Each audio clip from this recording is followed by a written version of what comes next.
সুন্দরবনের এক কোনায় ভাঙাচুরা ছোট একটা ঘর ছিল। ওই ঘরে রকি নামের একটা ছেলে থাকতো। নামটা অনেক সুন্দর, কিন্তু গ্রামের মধ্যে সব থেকে গরিব এবং নিচু পরিবারের সন্তান সে। সকাল হতেই গ্রামের কম বেশি মানুষ তাকে দিয়ে কাজ করাইতো। কেউ কাজ করিয়ে টাকা দিত, আবার কেউ কাজ করিয়ে গালি দিয়ে তাড়িয়ে দিত। রকি কিছুই বলতো না, শুধু মাথা নিচু করে চুপচাপ দাঁড়িয়ে থাকতো। একদিন রকি শুয়ে শুয়ে তার মনের মানুষের কথা ভাবতেছিল। রাত্রি, গ্রামের সব থেকে সুন্দর মেয়ে, সে গ্রামের সব মেয়েদের থেকে আলাদা ছিল। সব সময়ই হাসি খুশি থাকতো, আর সব সময়ই নতুন নতুন জামা কাপড় গায়ে দিত। রকি ছোটবেলা থেকে রাত্রিকে পছন্দ করত, শুধু রাত্রির দিকে তাকাই থাকতো, কিন্তু কখনো বলতে পারতো না, কারণ সে গরিব ছিল। কিন্তু একদিন সন্ধ্যায় নদীর কিনারে ঠান্ডা বাতাস বইতেছিল, আর ওই সময় রকি ভেবে নেয় অনেক হয়েছে, আজকেই বলে দিব। রকি জোরে জোরে নিঃশ্বাস নেয় এবং সাহস জগিয়ে রাত্রিকে বলে, রাত্রি দাঁড়াও। আর বলে, রাত্রি একটা কথা বলবো তোমাকে।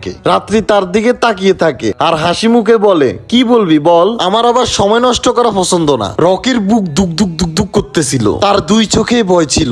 তারপরও সাহস করে সে বলে, রাত্রি আমি তোমাকে ভালোবাসি, আমি তোমাকে সত্যি অনেক ভালোবাসি। ছোটবেলায় যখনই তোমাকে দেখতাম তখনই আমি অনেক খুশি হয়ে যেতাম। আমি বড় লোকও না, আমি কোনো হিরো না, কিন্তু কসম করে বলতেছি তোমাকে সবসময় ভালোবাসবো, কখনো ধোকা দিব না। একটা মাত্র সুযোগ দাও আমাকে তোমাকে ভালোবাসার। আই লাভ ইউ রাত্রি, আই লাভ ইউ।